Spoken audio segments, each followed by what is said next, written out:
Mi prometida me entregó una pila de documentos legales y dijo, firma para pasarme la casa o se cancela la boda. Me lo dijo 2 semanas antes de nuestra boda mientras estábamos sentados en la sala de mi casa, la cual había heredado de mi abuela hace 5 años. Los papeles ya estaban llenos, solo faltaba mi firma en la línea correspondiente. ¿De qué estás hablando?, le pregunté, mirando fijamente los documentos de transferencia de propiedad. Rebeca puso su anillo de compromiso sobre la mesa de centro que había entre nosotros. Es simple. Si realmente me amas, lo demostrarás poniendo la casa a mi nombre, de lo contrario terminamos. Habíamos estado juntos durante 3 años y comprometidos durante 8 meses. La boda estaba totalmente planeada con 200 invitados. Rebeca, esta casa ha estado en mi familia por 60 años. ¿Por qué te la cedería? Ella se levantó y comenzó a caminar de un lado a otro. ¿Por qué necesito seguridad? ¿Qué pasa si me dejas después de tener hijos? Me quedaré sin nada. Ni siquiera teníamos hijos todavía. Para eso son los acuerdos prenupciales y las leyes de divorcio, le dije. Pero ella negó con la cabeza. No es suficiente. Quiero la casa ahora, antes de la boda, como una muestra de fe. Mi mejor amigo, Javier, estaba allí ayudándonos con los recuerdos para la boda y se quedó boquiabierto. Rebeca, eso es una locura. Esta casa vale 16 millones de pesos. Ella se volvió hacia él de inmediato. Esto no te incumbe, Javier. Esto es entre mi futuro esposo y yo. Entonces dijo algo que me heló la sangre. Además, ya le dije a mi familia que la casa sería mía. Me puse de pie en ese momento. ¿Le dijiste qué a tu familia? Ella se encogió de hombros como si no fuera nada. Mi papá necesita una garantía para su préstamo comercial. Le dije que podía usar nuestra casa. Bueno, mi casa una vez que la firmes. Su padre había iniciado 4 negocios en 5 años y todos habían fracasado. ¿Tu papá quiere usar mi casa como aval? No podía creer lo que estaba escuchando. ¿Nuestra casa? Ella corrigió. Una vez que estemos casados. Todo es nuestro de todos modos. Solo lo estás haciendo oficial antes de tiempo. Javier sacó su teléfono y comenzó a enviar mensajes de texto a alguien. Rebeca se dio cuenta de inmediato. ¿A quién le escribes? Este es un asunto familiar privado. Pero Javier siguió escribiendo. Mi primo es abogado inmobiliario, viene en camino. La cara de Rebeca se puso roja. No necesitamos abogados, esto se trata de confianza. Si confiaras en mí, firmarías. Ahí fue cuando las cosas se pusieron raras. Ella sacó su teléfono e hizo una llamada. Papi, se niega a firmar, tienes que venir. En 10 minutos, su padre, Héctor, y sus 2 hermanos aparecieron. Entraron a mi casa sin tocar. Así que tú eres el que le está rompiendo el corazón a mi niña, dijo Héctor, parándose demasiado cerca de mí. No le estoy rompiendo el corazón a nadie, simplemente no voy a regalar mi casa, dije, retrocediendo. Su hermano Daniel se rió. ¿Regalar? Estás recibiendo una esposa a cambio, eso es más que justo. El otro hermano César comenzó a mirar alrededor de la sala. Este lugar podría valer más si tiramos algunas paredes, el concepto abierto se vende mejor. Ya estaban planeando renovaciones. Nadie va a tirar paredes, esta es mi casa, dije. Pero Héctor se acercó más. No por mucho tiempo. Rebeca, cariño, ¿le contaste sobre la otra cosa? Rebeca sonrió entonces. Una sonrisa maliciosa que nunca había visto antes. Ah, cierto, estoy embarazada. Sacó una prueba de embarazo de su bolsa. 2 líneas, positivo. Así que a menos que quieras que tu hijo se quede en la calle, firmarás esos papeles. En ese momento, mi vecina, doña Chio, tocó y entró. Parecía molesta. Lamento interrumpir, pero pensé que debían saberlo. Hay un camión de mudanzas afuera, y hay hombres cargando sus muebles. Todos corrimos a la ventana. Efectivamente, había mudanceros llevándose mi sofá. ¿Qué demonios? Corrí afuera con todos siguiéndome. Los de la mudanza tenían papeles. Rebecca Walsh nos contrató. Dijo que ella es la dueña ahora. Los había contratado incluso antes de que yo firmara nada. Ella no es la dueña, grité, pero siguieron cargando. Javier llamó a la policía mientras Héctor intentaba calmar las cosas. Mira, hijo, solo firma los papeles y todo esto desaparece. Pero entonces sonó el teléfono de Rebeca. Ella contestó y su cara se puso pálida. ¿Qué quieres decir con que el préstamo fue denegado? Héctor le arrebató el teléfono. Se enteraron de la casa, dijo en voz alta. Dijiste que era un trato hecho. Ahí fue cuando todo me cayó el 20. Habían estado planeando usar mi casa como garantía antes de que el préstamo fuera aprobado. Rebeca le había dicho a su padre que podía contar con ello, lo que significaba que había estado trabajando en este esquema durante semanas, tal vez meses. El camión de mudanzas no fue una idea desesperada de último minuto. Lo había programado con anticipación, apostando a que yo cedería bajo la presión de que toda su familia apareciera. Un coche se detuvo rápido y Javier señaló. Un tipo de unos 30 años saltó llevando un maletín de cuero, e incluso desde la entrada pude ver que iba en serio. Caminó directamente hacia los de la mudanza y comenzó a tomar fotos con su teléfono. Luego se volvió para fotografiar la placa del camión, el nombre de la empresa en el costado y cada mueble que habían cargado. Héctor dio un paso hacia él, pero el tipo levantó una mano mientras seguía tomando fotos con la otra. Preguntó quién autorizó esta mudanza y Héctor dijo que era un asunto familiar privado. El tipo sacó una tarjeta de presentación y se la entregó a Héctor. Miguel Estrada, abogado de bienes raíces. Dijo que me representaba ahora y que todos los presentes debían saber que estaban participando en un intento de robo de propiedad. Héctor se rió y dijo que su hija era dueña de la casa. Miguel pidió documentación, y Héctor señaló a Rebeca. Ella rebuscó en su bolsa, pero Miguel la interrumpió, diciendo que se refería a documentación legal como una escritura o transferencia de título. La cara de Rebeca se puso roja y dijo que el papeleo estaba finalizado. Miguel preguntó si se refería a los documentos sin firmar dentro de mi casa que me negué a firmar, lo que hizo que Rebeca se callara. Le dijo a Héctor que presentarse con un equipo de mudanza para tomar la propiedad de alguien sin titularidad legal era un robo de libro, y que estaba documentando todo para el reporte policial y posibles cargos penales. César se acercó y dijo que Miguel debería ocuparse de sus propios asuntos. Miguel no retrocedió ni un centímetro. Dijo que amenazar a un abogado era una mala idea, y que se podrían agregar cargos de acoso a la creciente lista de problemas que enfrentaban. Daniel murmuró algo sobre que los abogados son una basura, pero retrocedió cuando Miguel giró la cámara de su teléfono hacia él. Héctor intentó un enfoque diferente, diciendo que todo esto era un malentendido entre familia. Miguel dijo que yo no era familia de ninguno de ellos, y que el intento de robo no era un malentendido. Pidió a los de la mudanza su papeleo, y le entregaron una orden de trabajo con la firma de Rebeca reclamando la propiedad. Miguel tomó fotos de cada página. 2 patrullas de policía se detuvieron y los oficiales bajaron. Sentí que todo mi cuerpo se relajaba sabiendo que había llegado ayuda oficial. El oficial mayor preguntó quién llamó y Javier levantó la mano. El oficial miró el camión de mudanzas y preguntó qué estaba pasando. Todos empezaron a hablar a la vez hasta que el oficial levantó ambas manos y nos dijo que tomaría declaraciones por separado. Me señaló y preguntó si esta era mi propiedad. Dije que sí, y que tenía las escrituras adentro. Preguntó si había autorizado a alguien a mover mis pertenencias y dije que absolutamente no. Miguel se paró a mi lado y le entregó al oficial su tarjeta explicando que era mi abogado y que la mujer en cuestión había intentado coaccionar la transferencia de propiedad mediante fraude e intimidación familiar. El oficial miró a Rebeca y le pidió su identificación. Ella le entregó su licencia y él le preguntó si era dueña de esta propiedad. Ella dijo que era complicado. El oficial dijo que en realidad era simple, o tenía documentación legal de propiedad o no la tenía. Rebeca dijo que estábamos comprometidos para casarnos en 2 semanas. El oficial preguntó de nuevo si tenía documentación legal de propiedad, y Rebeca se quedó callada. El otro oficial estaba hablando con los de la mudanza, quienes seguían señalando su papeleo y negando con la cabeza. El primer oficial me pidió que explicara qué pasó y lo guié a través de todo el asunto, desde Rebeca exigiendo que le firmara mi casa hasta su familia, apareciendo para presionarme y descubrir el camión de mudanzas afuera. Miguel agregó que había llegado para encontrar un robo activo en progreso y que el reclamo de embarazo parecía ser otra táctica de manipulación. El oficial le preguntó a Rebeca si estaba embarazada y ella dijo que sí. Preguntó si había visto a un médico para confirmarlo y ella dijo que todavía no. Miguel mencionó en voz baja que las pruebas de embarazo podían falsificarse o pedirse prestadas, lo que hizo que la cara de Rebeca se pusiera pálida. El oficial le pidió a Héctor su identificación y le preguntó cuál era su papel en esta situación. Héctor dijo que solo estaba apoyando a su hija. El oficial preguntó si sabía que la casa no era legalmente suya cuando ayudó a organizar el camión de mudanzas. Héctor comenzó a responder pero se detuvo. El oficial escribió algo en su libreta. El segundo oficial se acercó y dijo que los de la mudanza confirmaron que fueron contratados por Rebecca Walsh hace 3 días y que ella había firmado documentos reclamando la propiedad del inmueble. El primer oficial le preguntó a Rebeca si le había dicho a la compañía de mudanzas que era dueña de mi casa y ella dijo que iba a ser la dueña. El oficial dijo que eso no fue lo que preguntó. Rebeca dijo que podría haberles dicho que era su casa. El oficial explicó que contratar mudanceros bajo falsos pretextos para tomar la propiedad de otra persona era fraude y robo. Rebeca comenzó a llorar y dijo que yo le había prometido la casa. El oficial me miró y negué con la cabeza. Miguel dijo que no había acuerdo escrito y que las transferencias verbales de bienes raíces eran legalmente nulas. El oficial les dijo a los de la mudanza que habían sido contratados bajo circunstancias fraudulentas y que debían devolver todo a la casa de inmediato. El jefe de la mudanza pareció aliviado y dijo que habían sospechado que algo andaba mal cuando el papeleo parecía extraño. Comenzaron a descargar mi sofá y vi a la familia de Rebeca parada en la banqueta luciendo perdida. Héctor hizo una llamada telefónica, hablando rápido y en voz baja. Daniel pateaba el suelo. César miraba su teléfono. Rebeca se sentó en el borde de la banqueta con la cabeza entre las manos. Los oficiales terminaron de tomar declaraciones, y el primero me dijo que Miguel había dicho que ya planeaba solicitar una orden temporal dentro de la hora. El oficial aprobó y dijo que era una jugada inteligente. Le dijo a Rebeca y a su familia que debían abandonar mi propiedad inmediatamente y no regresar. Héctor trató de discutir, pero el oficial lo interrumpió, diciendo que todos podían ser arrestados por allanamiento si no se iban ahora. Caminaron hacia sus autos lentamente, Héctor todavía en su teléfono, y los vi alejarse. Los de la mudanza terminaron de descargar todo y se disculparon por la confusión. Les dije que no era su culpa y les di una propina por la molestia, lo que pareció sorprenderlos. Miguel se quedó conmigo en la entrada mientras el camión se alejaba. Dijo que necesitábamos movernos rápido con la orden de restricción y que tendría el papeleo de emergencia presentado antes de que cerrara el juzgado. Pregunté cuánto tiempo tomaría y dijo que 2 horas máximo. Preguntó si tenía un lugar seguro donde quedarme esta noche en caso de que Rebeca o su familia intentaran regresar. Dije que llamaría a mi hermana. Miguel me apretó el hombro y dijo que había hecho todo bien al no firmar esos papeles y al pedir ayuda de inmediato. Se fue a presentar el papeleo y Javier se quedó conmigo mientras yo llamaba a Ana. Ella contestó y vi cómo cambiaba su cara al escucharme. Javier seguía allí parado en la entrada. Doña Chío había regresado a su casa. Los de la mudanza estaban terminando. Rebeca había dicho algo por teléfono antes de irse y colgó. Miró a Héctor, quien dejó de caminar de un lado a otro. Ella negó con la cabeza, él pateó el suelo. Daniel preguntó qué pasó.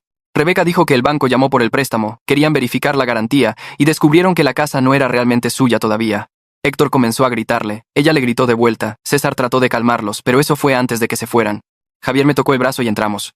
La casa se sentía diferente ahora, como si ya no fuera realmente mía, aunque nada había cambiado legalmente. Caminé por las habitaciones, todo estaba de vuelta donde pertenecía, el sofá, las sillas, la mesa de centro. Pero seguía viendo a la familia de Rebeca planeando renovaciones, tirando paredes, usando mi casa como aval. Subí a la recámara. La ropa de Rebeca todavía estaba en el closet, su maquillaje en el baño, sus libros en la mesita de noche. 3 años de su vida mezclados con la mía. Abrí el closet y comencé a sacar sus cosas, vestidos, blusas, pantalones, zapatos. Los apilé en la cama. Javier subió, me ayudó a bajar montones de ropa en brazos. Pusimos todo en bolsas de basura. El cargador de teléfono de Rebeca, su laptop, su joyero, todo. Ahí fue cuando lo encontré, una carpeta en el fondo de su closet, detrás de los abrigos de invierno que nunca usaba. La abrí. La primera página era una impresión de un sitio web de bienes raíces. Mi dirección, el valor estimado de 16 millones de pesos. La siguiente página mostraba ventas recientes en el vecindario, casas comparables, sus precios. Alguien había resaltado las más altas. Luego había notas, escritas a mano con la letra de Rebeca. La reconocí de las tarjetas de cumpleaños y las listas del súper. Las notas enumeraban los requisitos del préstamo comercial de Héctor. ¿Cuánto necesitaba? ¿Qué tipo de garantía quería el banco? Había fechas. Esto se remontaba a 6 meses atrás. 6 meses antes de que me pidiera que le firmara la casa. Antes de que siquiera sacara el tema. Javier miró por encima de mi hombro y maldijo en voz baja. Seguí pasando las páginas. Había copias del obituario de mi abuela, artículos sobre leyes de herencia, información sobre transferencias de propiedad. Una línea de tiempo escrita con la letra pulcra de Rebeca, cuándo nos habíamos comprometido, cuándo estaba planeada la boda, cuándo me abordaría sobre la casa, cuándo Héctor solicitaría el préstamo. Todo estaba planeado, cada paso, me temblaban las manos. Me senté en el suelo. Javier se sentó a mi lado. No dijo nada. ¿Qué había que decir? La mujer con la que planeaba casarme había estado investigando cómo robar mi casa durante medio año. Pensé en cada conversación que habíamos tenido, cada vez que me preguntaba sobre mi abuela, sobre la casa, sobre mi familia. Había estado recopilando información, construyendo su caso, planeando su jugada. Me sentí enfermo, realmente enfermo. Se me revolvió el estómago, corrí al baño, Javier me siguió, vomité, todo lo de las últimas horas salió. Cuando terminé, Javier me pasó una toalla, me lavé la cara, me miré en el espejo. El tipo que me devolvía la mirada parecía cansado, mayor de alguna manera, como si hubiera envejecido años en una tarde. Bajamos de nuevo. Javier llamó a Miguel, le contó sobre la carpeta. Dijo que regresaría. Llegó 20 minutos después. Le mostré todo. Fotografió cada página, las organizó en la mesa de centro, las impresiones de bienes raíces, los requisitos del préstamo, la línea de tiempo, la investigación sobre la ley de herencia. Me miró. Esto era premeditación clara y obvia. Sacó su teléfono, llamó a alguien, le pidió que viniera, dijo que era importante. 30 minutos después apareció otro hombre. Miguel lo presentó como Bernardo, su socio legal. Bernardo se especializaba en casos de fraude. Miró la carpeta, estudió cada página, me hizo preguntas. ¿Cuándo se mudó Rebeca? ¿Cuándo tuvo acceso a la casa? ¿Cuándo le conté sobre mi abuela? ¿Cuándo nos comprometimos? Respondí todo. Bernardo tomó notas, miró a Miguel. Esto era bueno, muy bueno. La carpeta mostraba una planificación clara. La empresa de mudanzas contratada con anticipación. La presión coordinada de la familia. La prueba de embarazo falsa programada perfectamente. Esto no era una disputa de relación. Esto era intento de robo, fraude, conspiración. Pensó que el Ministerio Público estaría muy interesado. Casos como este no aparecían a menudo. Todo estaba documentado, la evidencia era clara. Rebeca lo había hecho demasiado fácil. Bernardo dijo que contactaría al detective mañana, le mostraría todo. Esto cambiaba el caso significativamente. Miguel estuvo de acuerdo. Me dijo que guardara la carpeta en un lugar seguro, que no le dejara saber a Rebeca que la había encontrado, que no se lo mencionara a nadie excepto a las autoridades. Esto era evidencia ahora, evidencia importante. Se fueron alrededor de las 7. Javier se quedó, pidió pizza. Nos sentamos en la sala comiendo, sin hablar mucho. Mi teléfono seguía vibrando, mensajes de texto, llamadas. Miré la pantalla. Amigos preguntando sobre la boda, preguntando si todo estaba bien, preguntando qué pasó. No respondí. No sabía qué decir. ¿Cómo explicas esto? El teléfono de Javier vibró también. Lo miró. Frunció el ceño. Me mostró la pantalla. Era una publicación en Facebook de Rebeca. La leí y mis manos comenzaron a temblar de nuevo. Ella afirmaba que yo era abusivo, que la había amenazado, que apenas había escapado, que su familia tuvo que rescatar sus pertenencias mientras yo me ponía violento y controlador. La publicación ya había sido compartida 15 veces. Los comentarios se acumulaban. Gente diciendo que lo sentía, que no tenían idea, que se alegraban de que hubiera salido a salvo. Javier se desplazó hacia abajo. Había más publicaciones. Amigos de Rebeca compartiendo su historia, agregando sus propios comentarios, diciendo que siempre pensaron que algo andaba mal conmigo, que la había aislado, que estaban preocupados pero no sabían cómo ayudar. No podía creerlo, nada de eso era cierto. Ni una sola palabra, pero la gente lo estaba creyendo, compartiéndolo, agregándole cosas. Javier llamó a Ana, ella contestó al primer timbre. Él le contó sobre las publicaciones. Ella ya las estaba viendo, la habían etiquetado en varias. Dijo que se encargaría, que no me preocupara, que me devolvería la llamada. Colgó. 10 minutos después llamó. Había estado revisando las redes sociales de Rebeca, tomando capturas de pantalla de todo, las publicaciones, los comentarios, los compartidos. Estaba documentando todo. Esto era difamación, calumnia. Miguel necesitaba verlo. Javier estuvo de acuerdo. Le envió un mensaje de texto a Miguel. Le envió capturas de pantalla. Miguel respondió de inmediato. Esto era malo, pero también útil. Mostraba el carácter de Rebeca, su disposición a mentir, a manipular, a destruir la reputación de alguien para encubrir sus propios crímenes. Dijo que no respondiera, que no me involucrara, que no comentara nada de eso. Eso es lo que ella quería, una pelea pública, algo que pudiera torcer y usar en mi contra. Mantente en silencio por ahora, lo abordaríamos adecuadamente más tarde. Ana vino a la casa, trajo su laptop, me mostró todo lo que Rebeca había publicado. Era peor de lo que pensaba. Afirmaba que la había obligado a firmar un acuerdo prenupcial que la dejaba sin nada, que la había amenazado con echarla si no aceptaba, que había estado viviendo con miedo durante meses. Nada de eso era real. Nunca habíamos discutido un acuerdo prenupcial, nunca la había amenazado con nada, pero las mentiras se estaban extendiendo, la gente las creía. Ana dijo que necesitábamos responder. No emocionalmente, no a la defensiva. Solo hechos simples y claros. Javier estuvo de acuerdo. Sacó una aplicación de notas en su teléfono y comenzó a escribir. Trabajamos juntos elaborando una declaración. Corta, objetiva, sin drama, sin acusaciones. Solo lo que pasó. Después de una hora teníamos algo. Javier lo leyó en voz alta. Explicaba que había descubierto a Rebeca intentando transferir fraudulentamente mi casa familiar heredada a su nombre, que los procedimientos legales estaban en curso, que no haría más comentarios y que pedía privacidad durante este momento difícil. Ana dijo que era bueno, tranquilo, no defensivo, solo veraz. Lo copié en mi propia aplicación de notas, se lo envié a Miguel, le pregunté si estaba bien publicarlo. Me devolvió la llamada, lo leyó, hizo 2 pequeños cambios eliminando cualquier cosa que pudiera verse como acusatoria, manteniéndolo puramente fáctico, lo aprobó, dijo que lo publicara ahora. Cuanto más tiempo fuera la versión de Rebeca la única que existiera, más daño haría. Lo publiqué. Respiré hondo. Le di a compartir. En minutos comenzaron los comentarios. Algunas personas estaban confundidas, algunas apoyaban, algunas estaban enojadas, algunas no sabían qué creer. Pero al menos mi lado ya estaba ahí afuera. Al menos la gente sabía que había 2 versiones de esta historia. Mi teléfono seguía vibrando. Amigos contactándome en privado, preguntando qué pasó realmente. No respondía a la mayoría de ellos, no tenía la energía. Pero 3 mensajes destacaron. 3 amigos diferentes, cada uno diciendo algo similar, que Rebeca les había hecho preguntas extrañas sobre mis finanzas, sobre la herencia de mi abuela, sobre si tenía otra familia que pudiera disputar la propiedad. El primero fue de Tomás, un amigo de la universidad. Dijo que Rebeca le había preguntado sobre la ley de herencia en una fiesta hace 2 meses, si las casas pasaban automáticamente a los cónyuges. ¿Qué pasaba si alguien moría sin testamento? Pensó que era raro, pero supuso que solo tenía curiosidad. El segundo fue de María. Ella trabajaba en bienes raíces. Rebeca le había preguntado sobre los valores de las propiedades en mi vecindario, sobre cómo hacer que tasaran una casa, sobre qué documentos se necesitaban para transferir la propiedad.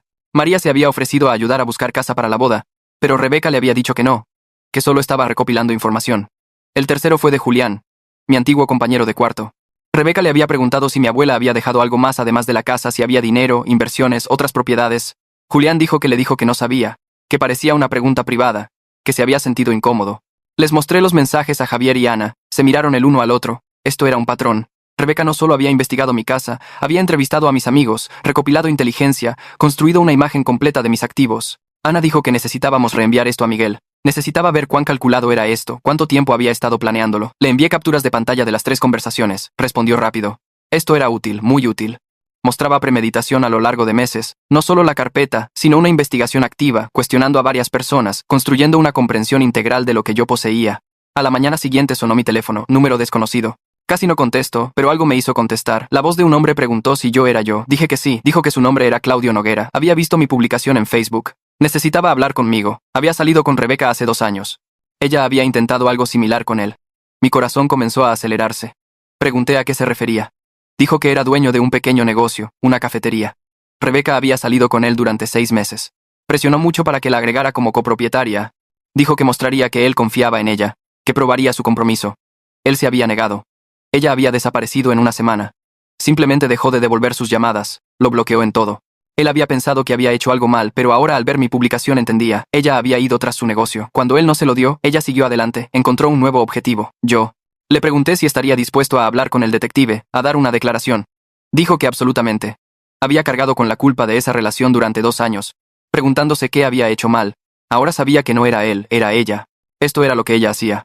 Quería ayudar a asegurarse de que no le hiciera esto a nadie más. Le agradecí, le di la información de contacto del detective y el número de Miguel también. Dijo que los llamaría a ambos hoy. Lamentaba que esto me hubiera pasado, pero se alegraba de que lo hubiera descubierto antes de la boda, antes de que fuera demasiado tarde. Colgamos. Me quedé allí mirando mi teléfono. Rebeca había hecho esto antes. Esto no era un plan desesperado nacido de los problemas comerciales de su padre.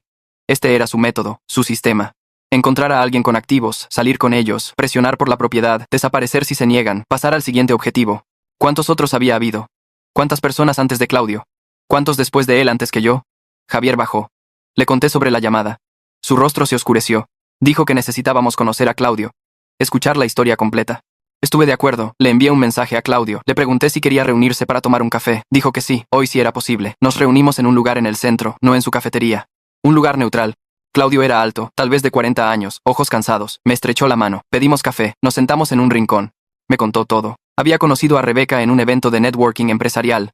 Ella había sido encantadora, interesada en su trabajo, solidaria. Salieron durante 6 meses.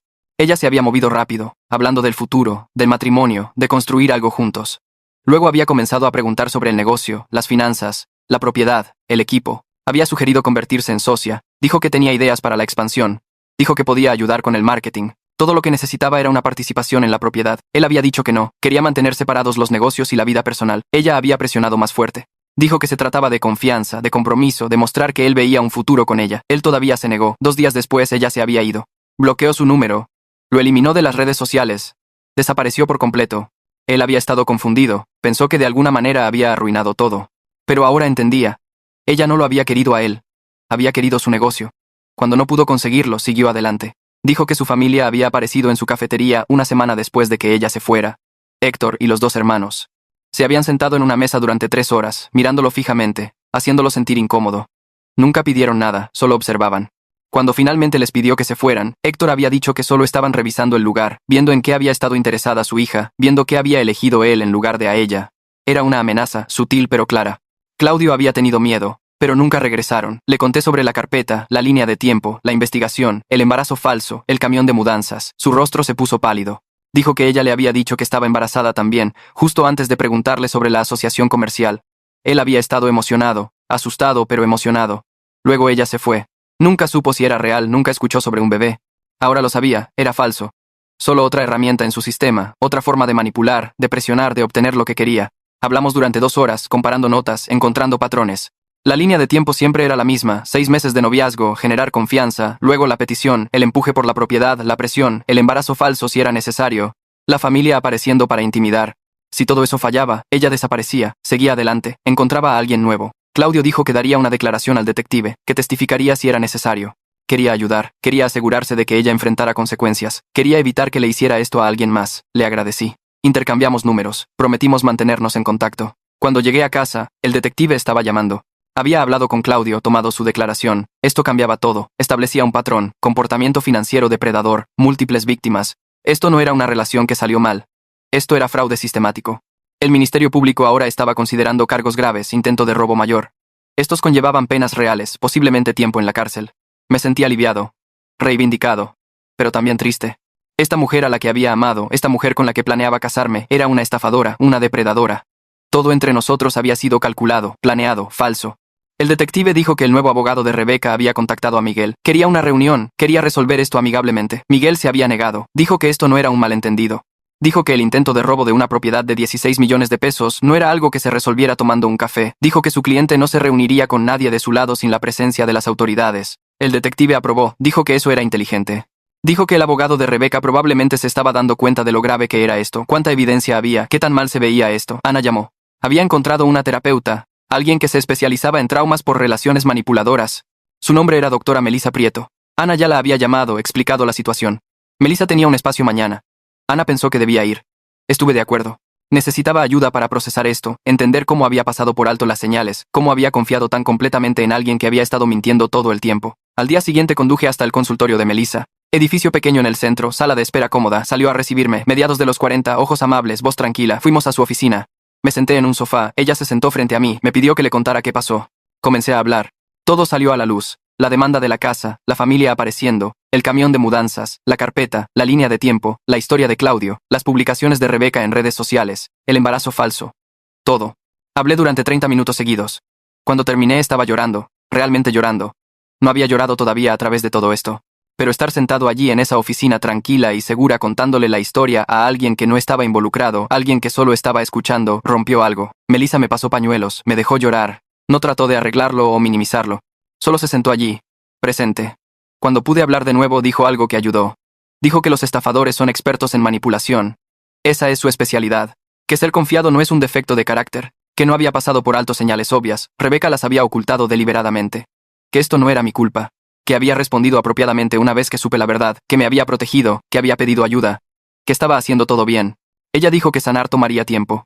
Que necesitaría procesar la traición, la pérdida, la violación de la confianza. Que podría tener dificultades para confiar en la gente de nuevo. Eso era normal, esperado. Pero con trabajo podría reconstruir. Podría aprender a reconocer las banderas rojas sin volverme cínico. Podría confiar de nuevo, con cuidado, gradualmente, con límites apropiados. Programamos otra cita para la próxima semana. Salí sintiéndome más ligero de alguna manera, no arreglado, no bien, pero menos solo, menos roto, como si tal vez pudiera superar esto. Pasé la mañana siguiente llamando a los proveedores de la boda. La gerente del salón escuchó mi explicación y me pidió que enviara copias del reporte policial y la orden de restricción por correo electrónico. 2 horas después me devolvió la llamada diciendo que su política cubría situaciones de violencia doméstica y me reembolsarían mi depósito completo. El servicio de catering hizo lo mismo después de ver los documentos. Luego el fotógrafo, la florista, el DJ. Cada conversación me hacía sentir agradecido, pero también extrañamente emocional porque su amabilidad confirmaba lo grave que era esto realmente. Estos extraños entendían el peligro en el que había estado mejor que yo mientras sucedía. Ana apareció esa tarde con bolsas de basura y cajas. Revisamos mi casa habitación por habitación buscando cualquier cosa que Rebeca hubiera dejado atrás. En el closet de la recámara de invitados encontramos una llave de repuesto pegada con cinta adhesiva debajo de un estante. En el cajón de las cosas varias de la cocina, otra llave escondida dentro de una linterna vieja. En la cochera, una tercera llave metida detrás de una lata de pintura, 3 copias extra que ella había hecho y escondido sin decirme. La violación me golpeó fuerte, sabiendo que había planeado múltiples formas de acceder a mi casa, incluso después de que pensara que se había ido. Ana cambió todas las cerraduras de nuevo solo para estar seguros. Pero aún me sentía inseguro en mi propio espacio. Doña Chio tocó a mi puerta 2 días después luciendo preocupada. Había visto a Héctor pasar en coche por mi casa 2 veces esa mañana, a pesar de la orden de restricción. Llamé a la policía de inmediato y enviaron un oficial a patrullar el vecindario. Pasó cada pocas horas durante los siguientes 3 días. Al cuarto día, el detective llamó para decir que Héctor había sido citado por violar la orden de restricción. La citación se sumó a sus crecientes problemas legales, y me hizo sentir un poco más seguro sabiendo que había consecuencias por ignorar las órdenes judiciales. Miguel presentó una demanda civil la semana siguiente contra Rebeca y Héctor por intento de fraude, conspiración para cometer robo y angustia emocional. Explicó que esto era independiente del caso penal. La demanda civil podría resultar en sanciones financieras que me compensarían por los honorarios legales y todo el daño que causaron. Sin embargo, fue realista al decir que cobrar cualquier sentencia podría ser difícil dada la cadena de negocios fallidos de Héctor. Aún así, se sintió bien tomar medidas en lugar de simplemente reaccionar a sus esquemas. Me encontré con Daniel en el supermercado 3 semanas después. Se me acercó agresivamente en la sección de frutas y verduras diciendo que estaba arruinando la vida de su hermana por nada y que debería avergonzarme. Le dije que estaba violando la orden de restricción que cubría a toda la familia. Luego saqué mi teléfono y llamé a la policía allí mismo mientras él se quedaba congelado dándose cuenta de su error. Se apresuró a alejarse dejando su carrito de compras en medio del pasillo. Esperé hasta que llegó un oficial y di una declaración mientras otros compradores miraban. El detective llamó al día siguiente diciendo que la violación de Daniel había sido captada por las cámaras de seguridad de la tienda. Lo estaban acusando, lo que finalmente podría convencer a la familia de tomar en serio la situación legal. También mencionó que Rebeca no había cooperado en las entrevistas. Ella mantenía que creía que la casa iba a ser suya y que yo estaba mintiendo sobre no habérsela prometido. Su versión de los hechos contradecía todo, incluidas las propias declaraciones de su familia, lo que la hacía quedar peor. Javier y Ana organizaron una intervención ese fin de semana. Insistieron en que necesitaba hacer algo divertido en lugar de obsesionarme con documentos legales todas las noches. Fuimos a un partido de béisbol y realmente lo disfruté durante unas horas. Javier contó chistes terribles sobre la vista del árbitro. Comimos hot dogs caros y nachos. Ana derramó refresco en su camisa y se rió de ello. Por esas pocas horas me sentí casi normal, como si mi vida no estuviera consumida por investigaciones de fraude y órdenes de restricción. Miguel llamó el martes siguiente con una actualización. El banco de Héctor había presentado una queja ante los reguladores estatales sobre su solicitud de préstamo porque había presentado documentación de garantía fraudulenta. Esto creó problemas legales adicionales para Héctor, separados de lo que hizo Rebeca. La situación financiera de la familia aparentemente se estaba desmoronando rápidamente.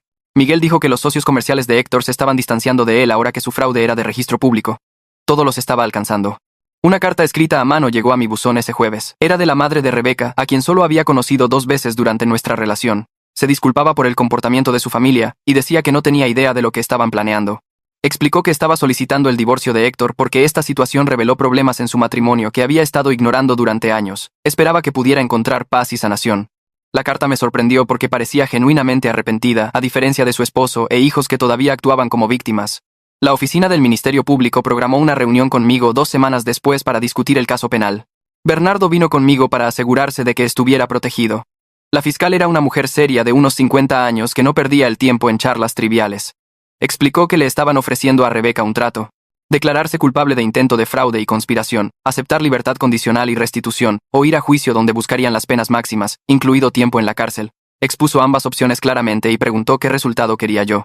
Le dije a la fiscal que quería lo que fuera que impidiera que Rebeca le hiciera esto a alguien más. Ella asintió e hizo notas en su libreta legal. Explicó que el testimonio de Claudio sobre el esquema anterior hacía que todo fuera más fuerte porque mostraba un patrón. Rebeca había hecho esto antes, y probablemente lo haría de nuevo si se salía con la suya. La fiscal pensaba que Rebeca aceptaría el trato en lugar de ir a juicio, donde un jurado escucharía sobre su intento de robar mi casa. Dijo que a los jurados no les gusta la gente que intenta estafar para entrar en las casas de otras personas, especialmente casas familiares que han pasado de generación en generación. Pregunté qué pasaría si Rebeca rechazaba el trato y quería un juicio en su lugar. La fiscal sonrió levemente y dijo que tenían imágenes de las cámaras de seguridad del camión de mudanzas, mensajes de texto entre Rebeca y su padre sobre el esquema de garantía y el testimonio de Claudio sobre su intento anterior con él. Dijo que era uno de los casos de fraude más sólidos que había visto en años porque Rebeca había dejado un rastro de evidencia muy claro. Me sentí aliviado al escuchar eso porque una parte de mí temía que de alguna manera pudiera hablar para librarse de las consecuencias como había hablado para entrar en mi vida. Bernardo agregó que el caso penal ayudaría con nuestra demanda civil porque una declaración de culpabilidad significaba que Rebeca no podía negar lo que hizo cuando fuéramos tras los daños financieros. La fiscal dijo que contactaría al abogado de Rebeca esa tarde con la oferta formal, y sabríamos en unos días si Rebeca la aceptaría o se arriesgaría a un juicio. Miguel me llamó 3 días después mientras estaba en el trabajo. El abogado de Rebeca había contactado a la oficina del fiscal esa mañana para aceptar el trato. Salí al estacionamiento para escuchar mejor los detalles. Los términos incluían 2 años de libertad condicional donde tendría que reportarse regularmente con un oficial de libertad condicional y seguir reglas estrictas. Tenía que completar 500 horas de servicio comunitario, lo que Miguel dijo que le tomaría meses terminar. También tenía que asistir a sesiones de consejería obligatorias para abordar lo que fuera que le hiciera pensar que robar la casa de alguien era un comportamiento aceptable. La parte de la restitución significaba que me debía 300,000 pesos por todos mis honorarios legales y tenía que pagarlos en el transcurso de su libertad condicional. Miguel explicó que la cantidad de restitución podría aumentar si nuestro caso civil resultaba en daños adicionales.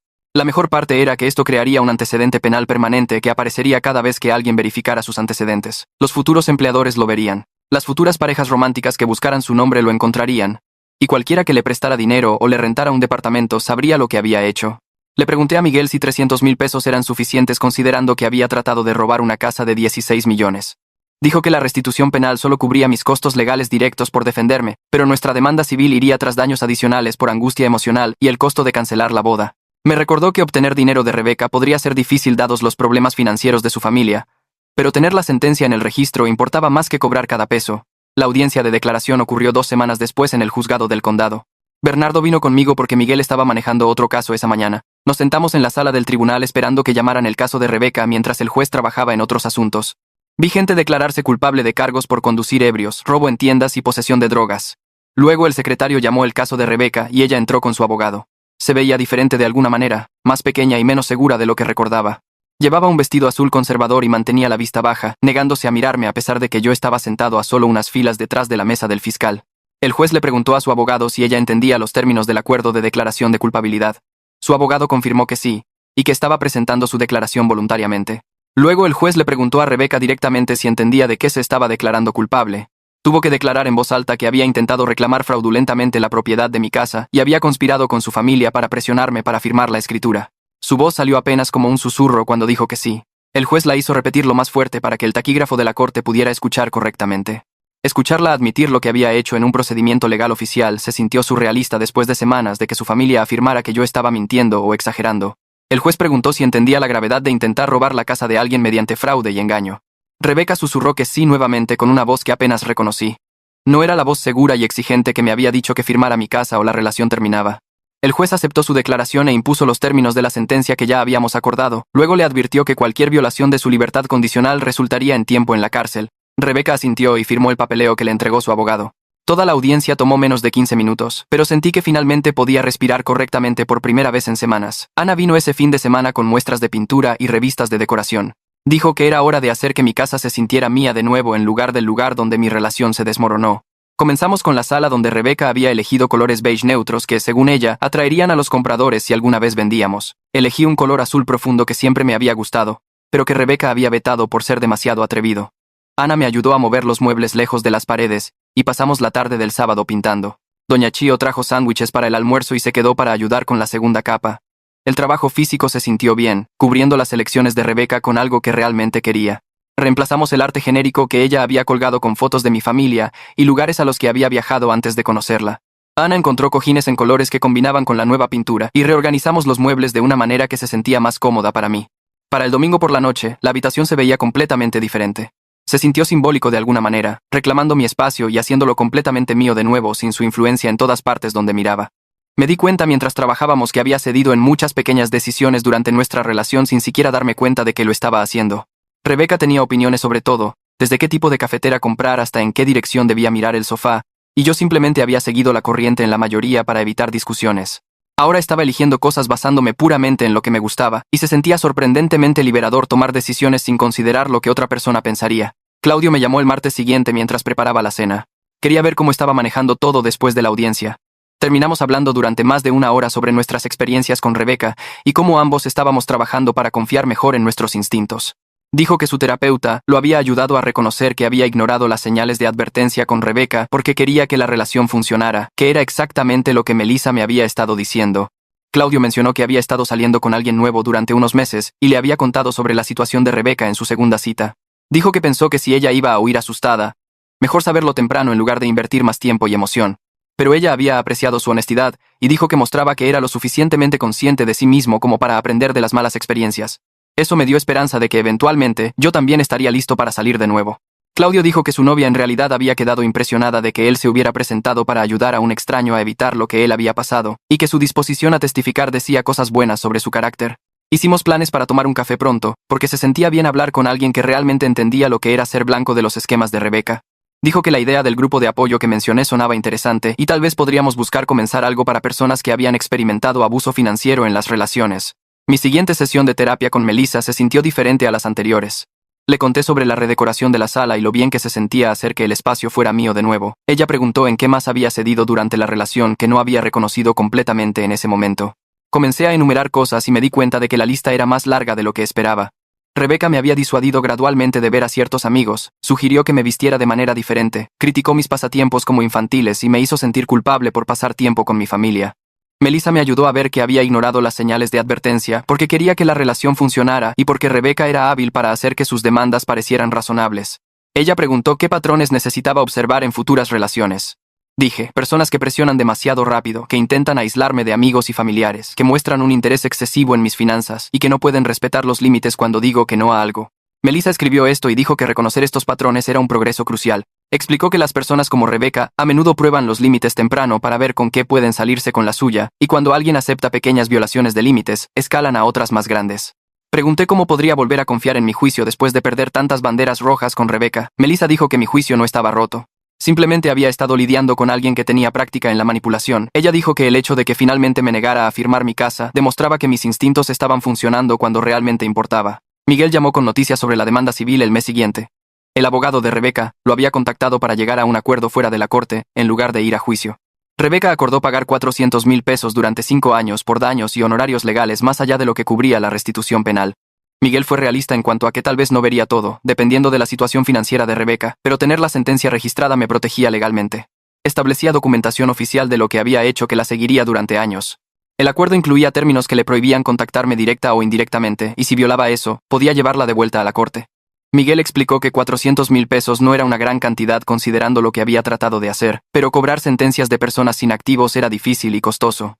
Dijo que de esta manera evitábamos años de litigio y obteníamos algo por escrito que confirmaba su responsabilidad por el daño que había causado.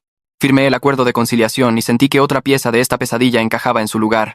Entre la condena penal y la sentencia civil, ahora había un registro permanente del intento de fraude de Rebeca que cualquiera podía encontrar. Las futuras parejas románticas que hicieran la debida diligencia básica descubrirían qué tipo de persona era realmente. Comencé a contactar a amigos de los que me había alejado durante mi relación con Rebeca. Javier ayudó organizando una cena grupal en nuestro restaurante favorito, con personas a las que no había visto mucho durante el último año. Varios de ellos mencionaron que sentían que Rebeca me disuadía de pasar tiempo con ellos. Un amigo dijo que Rebeca le había dicho que yo estaba demasiado ocupado con la planificación de la boda para salir, aunque yo nunca había dicho eso. Otro dijo que Rebeca había hecho comentarios sutiles que lo hicieron sentir mal recibido cuando pasaba por mi casa. Me sentía avergonzado de no haber visto lo que estaba pasando en ese momento. Pero todos fueron comprensivos y simplemente felices de tenerme de vuelta en sus vidas con más regularidad. Hicimos planes para hacer noches de juegos como solíamos hacer antes de que Rebeca me convenciera de que eran inmaduras. Un amigo admitió que había tratado de advertirme que Rebeca parecía controladora, pero me puse a la defensiva y él retrocedió para no dañar nuestra amistad. Me disculpé por no escuchar y le agradecí por intentarlo. Dijo que los verdaderos amigos se quedan incluso cuando cometes errores, y se alegraba de que hubiera resuelto las cosas antes de que fuera demasiado tarde. Doña Chio tocó a mi puerta un sábado por la mañana con una invitación para la fiesta de cumpleaños de su nieto el siguiente fin de semana. Dijo que quería que conociera a más vecinos ya que me había estado aislando demasiado últimamente. Fui a la fiesta sintiéndome un poco incómodo porque nunca había hablado con la mayoría de estas personas más allá de saludos educados. Pero me recibieron calurosamente y varios compartieron sus propias historias de dificultades en las relaciones y nuevos comienzos. Una pareja había pasado por un divorcio después de que la adicción al juego del esposo destruyera sus finanzas. Una mujer de mi edad había escapado de una relación abusiva y se mudó al vecindario para comenzar de nuevo. Un hombre mayor había perdido a su esposa por cáncer y estaba aprendiendo a vivir solo después de 40 años de matrimonio. Todos habían experimentado algo difícil y habían salido del otro lado, lo que me hizo sentir menos solo y más conectado con mi comunidad de lo que me había sentido en años. El nieto de Doña Chio cumplía 6 años, y la fiesta tenía esa energía caótica de niños pequeños llenos de pastel corriendo por el patio trasero. Ver la simple alegría de los niños jugando me hizo darme cuenta de lo complicada que había dejado que se volviera mi vida con Rebeca. A veces las mejores cosas eran sencillas y honestas, no esquemas manipuladores envueltos en declaraciones de amor. 3 meses después del incidente inicial, llegó un cheque a mi buzón del sistema judicial. Fue el primer pago de restitución de Rebeca, solo 5,000 pesos, pero verlo llegar se sintió validador. Era una confirmación oficial de que lo que había hecho estaba mal, y que estaba siendo responsable, incluso si las consecuencias parecían más pequeñas que el crimen. Deposité el cheque y luego llamé a Ana para contarle. Ella dijo que debíamos celebrar cada pequeña victoria en lugar de centrarnos en cuánto quedaba sin resolver. Fuimos a cenar a un buen restaurante y brindamos por seguir adelante con mi vida. Ana dijo que estaba orgullosa de cómo había manejado todo, desde negarme a firmar mi casa en el primer momento, hasta seguir adelante con la acción legal en lugar de simplemente dejarlo pasar. Admitió que le había preocupado que pudiera ceder a la presión de la familia de Rebeca o sentirme culpable por presentar cargos, pero me mantuve fuerte y me protegí, lo que requirió un coraje que no estaba segura de que tuviera. Sus palabras significaron más de lo que probablemente se dio cuenta, porque hubo momentos en los que cuestioné si estaba exagerando o siendo demasiado duro. Tener a mi hermana confirmando que había hecho lo correcto ayudó a calmar esas dudas. Ana empacó su colchón inflable y ropa extra un sábado soleado unos 4 meses después de que todo comenzó. Dobló todo cuidadosamente y lo cargó en su auto mientras yo nos preparaba café en la cocina. Nos paramos junto a su cajuela y me dio un largo abrazo antes de subir. Se había estado quedando conmigo de vez en cuando desde el incidente inicial, durmiendo en mi cuarto de huéspedes cada vez que parecía que necesitaba compañía o cuando las cosas legales se volvían abrumadoras. Ahora estaba mejor, durmiendo la mayoría de las noches sin despertarme ansioso, yendo a trabajar sin que mi mente vagara hacia los peores escenarios cada hora. Habíamos caído en esta rutina durante las últimas semanas en las que ella venía todos los domingos y cocinábamos algo complicado juntos. La semana pasada habíamos hecho pasta casera desde cero, lo que tomó 3 horas e hizo un gran desastre pero sabía increíble. La semana anterior a esa habíamos intentado hacer filete Wellington, que no salió del todo bien pero lo comimos de todos modos mientras nos reíamos de cómo el hojaldre parecía más una masa normal. Ella me había dicho durante esa cena que estaba orgullosa de cómo había manejado todo. Me había emocionado al escucharla decir eso porque había habido tantos momentos en los que me preguntaba si estaba haciendo lo correcto, si tal vez debería haberlo dejado todo y seguir adelante en silencio. Su apoyo me mantuvo en marcha cuando quería renunciar a todo el proceso. Mantuvimos nuestras cenas de los domingos incluso después de que ella se mudó de regreso a su propio departamento y se convirtió en mi parte favorita de cada semana. Tuve una sesión de terapia con Melissa, donde hablamos sobre si estaba listo para comenzar a salir de nuevo. Me hizo preguntas específicas sobre lo que había aprendido de la situación de Rebeca y cómo manejaría las banderas rojas si las veía en el futuro. Le dije que sería honesto con la gente desde el principio sobre lo que pasó porque no quería ocultar algo tan significativo. Ella asintió y dijo que eso era saludable, que la persona adecuada entendería y apreciaría mi honestidad en lugar de asustarse por ella.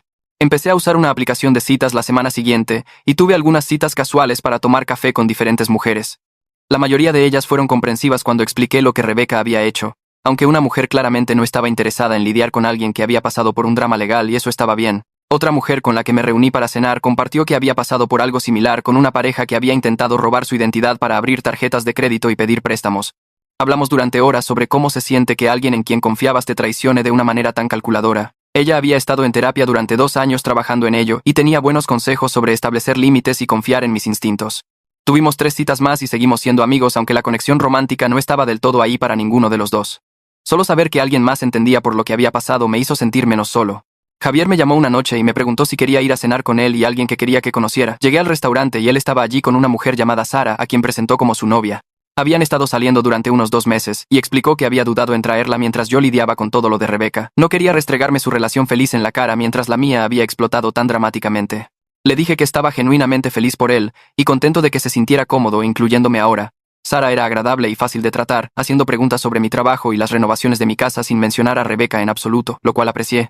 Javier mencionó más tarde, cuando Sara fue al baño, que le había contado toda la historia para que entendiera por qué había sido protector con su tiempo conmigo en los últimos meses. Empezamos a hacer citas dobles después de eso, yendo al cine o probando nuevos restaurantes, y se sintió bien ser parte de actividades sociales normales de nuevo, en lugar de solo concentrarse en problemas legales y sesiones de terapia. El detective me llamó un martes por la tarde mientras estaba en el trabajo. Me dijo que estaban cerrando oficialmente el caso penal porque Rebeca había completado todos los requisitos de su acuerdo de culpabilidad hasta el momento.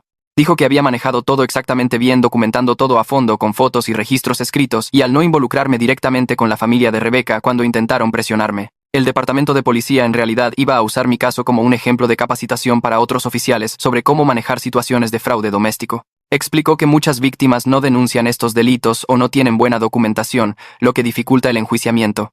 Mis registros detallados y las imágenes de la cámara de seguridad de Doña Chio habían hecho su trabajo mucho más fácil. Escuchar que algo positivo podría salir de mi experiencia de pesadilla me hizo sentir un poco mejor sobre todo lo que había pasado. Al menos otras personas podrían beneficiarse de las lecciones aprendidas en mi situación. Decidí refinanciar mi casa para obtener una mejor tasa de interés, ya que las tasas habían bajado y mi crédito era excelente. El proceso de refinanciamiento transcurrió sin problemas y terminé ahorrando alrededor de 8,000 pesos al mes en el pago de mi hipoteca. Usé parte del capital para hacer mejoras que había estado posponiendo durante años.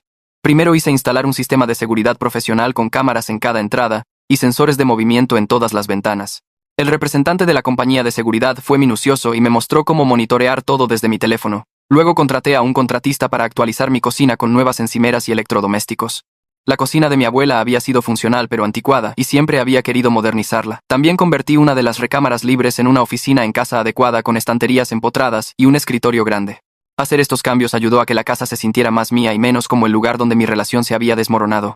Cada habitación que actualizaba parecía borrar un poco más de la presencia de Rebeca. Elegí colores de pintura que realmente me gustaban en lugar de los tonos neutros en los que ella había insistido. Compré muebles que coincidían con mi estilo en lugar de comprometerme con cosas que funcionarían para ambos. La madre de Rebeca me envió un correo electrónico de la nada unos 6 meses después del incidente inicial. Escribió que su divorcio de Héctor era definitivo y que se mudaba a otro estado para vivir cerca de su hermana. Me agradeció por no incluirla en ninguna de las acciones legales, ya que no sabía lo que su familia estaba planeando. Dijo que esperaba que encontrara la felicidad con alguien que me mereciera, lo cual fue inesperadamente amable. Leí el correo electrónico varias veces tratando de averiguar si había alguna agenda oculta, pero parecía genuinamente disculparse. No respondí porque no sabía qué decir, pero leer sus palabras me ayudó a dejar ir algo de la ira que había estado cargando hacia toda su familia. Ella también fue víctima de los esquemas de Héctor a su manera, casada con él durante 30 años mientras la arrastraba por un negocio fallido tras otro. Esperaba que encontrara algo de paz viviendo cerca de su hermana lejos de todo el caos. Claudio me invitó a su boda 8 meses después de que nos conocimos para tomar un café. La ceremonia fue pequeña y personal en un parque con vista al agua. Me presentó a varias otras personas en la recepción que habían sobrevivido al abuso financiero en las relaciones. Un chico tenía una ex que había pedido préstamos a su nombre. Otra mujer tenía una expareja que había vaciado su cuenta bancaria conjunta y desaparecido. Todos comenzamos a hablar sobre nuestras experiencias y nos dimos cuenta de que teníamos mucho en común más allá de la manipulación financiera.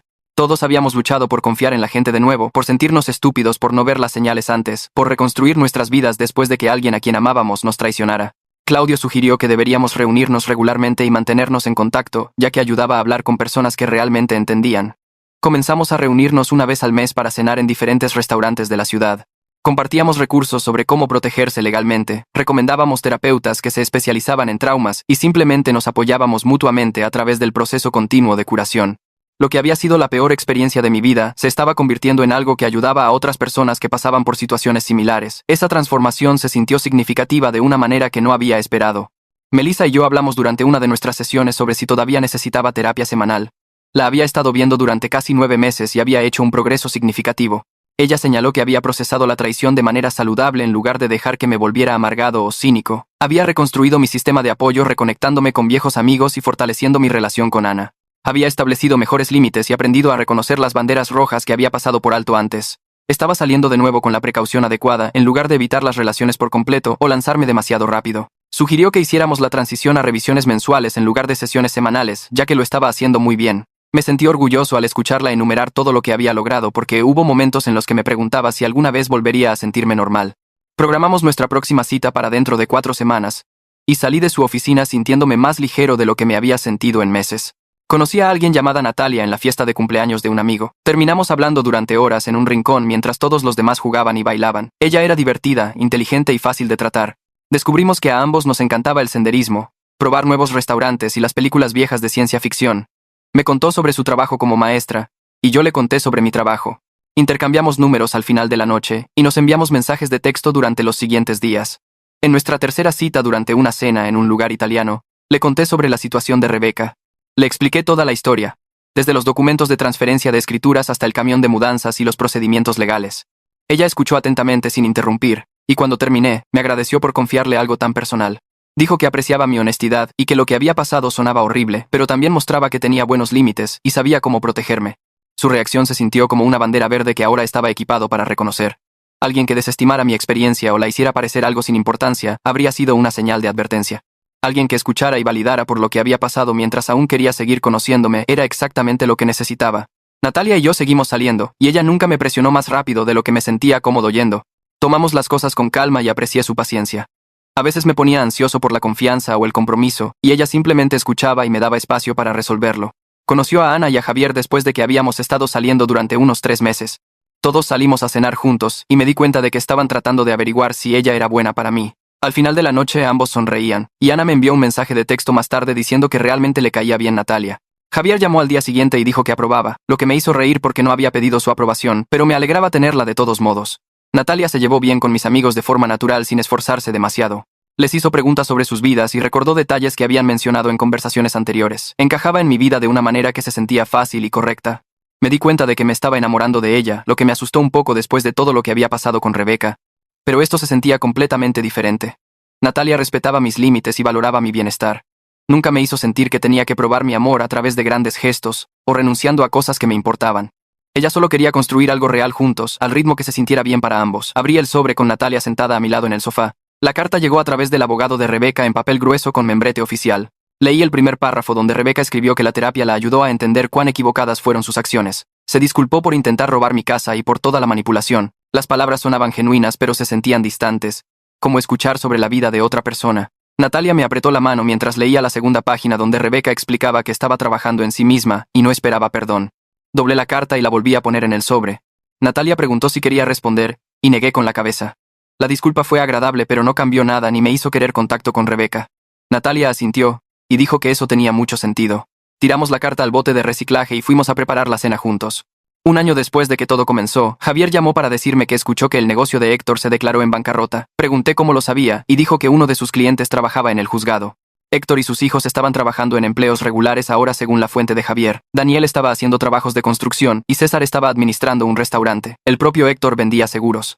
Me sentí satisfecho al saber que hubo consecuencias reales por sus acciones. Al mismo tiempo me sentí triste de que les tomara perder todo para dejar de ejecutar esquemas. Tal vez aprendieron algo al tocar fondo. Tal vez solo estaban esperando la próxima oportunidad. No lo sabía y no necesitaba saberlo. Sus vidas ya no eran mi problema. 18 meses después de nuestra primera cita, planeé algo especial para Natalia. Limpié la sala donde había comenzado toda la pesadilla con Rebeca, compré flores y velas y las coloqué alrededor de la habitación. Natalia llegó después del trabajo y pareció confundida cuando vio el arreglo. Le tomé la mano y la llevé al lugar donde Rebeca había puesto esos papeles de transferencia de escrituras en la mesa de centro. Me arrodillé y saqué el anillo que había estado escondiendo durante 2 semanas. Le dije a Natalia que me hizo creer en el amor y la asociación de nuevo. Le pedí que se casara conmigo en la misma habitación donde terminó mi peor relación porque quería que la casa de mi abuela fuera testigo de algo hermoso. Natalia dijo que sí antes de que terminara de hablar. Ella me levantó y ambos comenzamos a llorar. Lágrimas de felicidad esta vez. Nos quedamos allí abrazándonos mientras las velas parpadeaban y me sentí agradecido de que mi vida me hubiera llevado a este momento.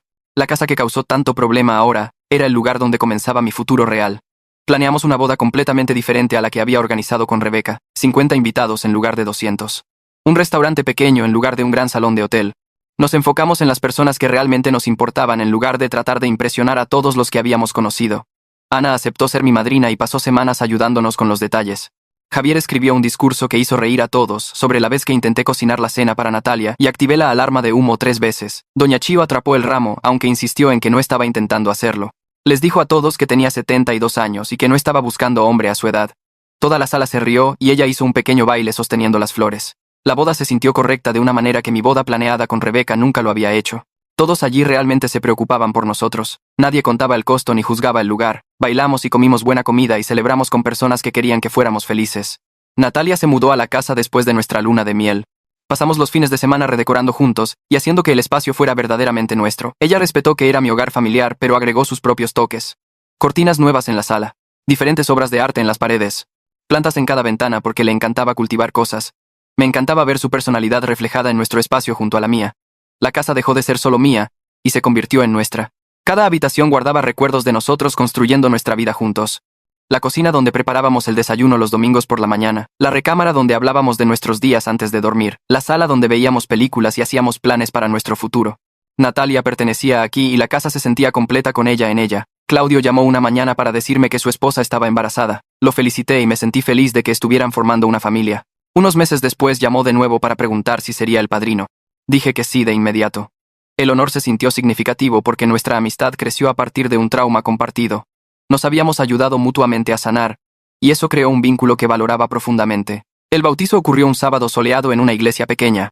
Sostuve a su hija mientras el sacerdote decía oraciones, y pensé en cómo algo bueno salió de mi peor experiencia. Claudio y yo nos conocimos porque ambos sobrevivimos al abuso financiero. Ahora prometía ayudar a criar a su hija. La vida se movía en direcciones inesperadas a veces. 2 años después de que todo sucediera, me detuve en una cafetería para comprar una bebida antes del trabajo. César estaba en la fila delante de mí. Se dio la vuelta y me vio y su cara se puso roja. Pensé que podría irse, pero en lugar de eso se acercó después de recibir su café. Se disculpó torpemente por su papel en el esquema de su familia. Dijo que estaba en terapia trabajando para comprender por qué siguió los planes de su padre. Aprecié su responsabilidad a pesar de que mantuve la conversación breve. Le dije que esperaba que la terapia lo ayudara. Asintió y dijo que estaba tratando de ser una mejor persona. No ofrecí perdón porque no se lo había ganado completamente todavía. Tal vez algún día me sentiría diferente, pero no hoy. Nos despedimos y lo vi irse. Parecía más pequeño de lo que recordaba, menos amenazante. Solo un tipo tratando de descifrar su vida como todos los demás. Natalia y yo hablamos sobre comenzar nuestra propia familia una noche mientras lavábamos los platos. Me preguntó si estaba listo y me di cuenta de que lo estaba. El miedo que dominaba mis decisiones después de Rebeca se había ido. Podía imaginar un futuro sin preocuparme constantemente por la traición. Secamos los platos y nos mudamos al sofá para seguir hablando. Discutimos qué valores queríamos enseñar a nuestros hijos. Defenderse cuando la gente intenta aprovecharse. Elegir personas confiables y reconocer las banderas rojas temprano. Recuperarse de los contratiempos con gracia y fuerza. Construir una vida basada en la honestidad y el respeto. Nuestros hijos crecerían viendo una asociación saludable entre padres que se amaban genuinamente. Eso se sentía importante después de todo lo que había pasado. El grupo de apoyo que Claudio y yo comenzamos creció más de lo que esperábamos. 20 miembros regulares ahora venían a nuestras reuniones mensuales. Ayudamos a varias personas a navegar situaciones de abuso financiero. Los conectamos con abogados que entendían estos casos. Les dimos espacio para procesar su trauma sin juzgarlos. Convertir mi peor experiencia en algo que ayudara a otros se sentía redentor. Le daba propósito al dolor que podría haberme amargado. La gente nos agradecía por crear el grupo y decía que los salvaba de cometer errores terribles. Algunos lidiaban con parejas como Rebeca. Otros tenían familiares tratando de robarles. Compartíamos recursos y estrategias y nos apoyábamos mutuamente. El grupo se convirtió en algo que esperaba cada mes. Ana vino a cenar un domingo y me dijo que estaba orgullosa de en quién me convertí a través de esta experiencia, no a pesar de ella, sino debido a ella. Pregunté qué quería decir, y ella explicó. Era más cuidadoso ahora pero no cínico, más limitado pero no cerrado. Más consciente de las banderas rojas, sin dejar de creer en el amor y la asociación con la persona adecuada. Había tomado algo horrible y lo había usado para crecer en lugar de dejar que me destruyera. Sus palabras me emocionaron porque tenía razón. Podría haberme vuelto amargado y sospechoso de todos.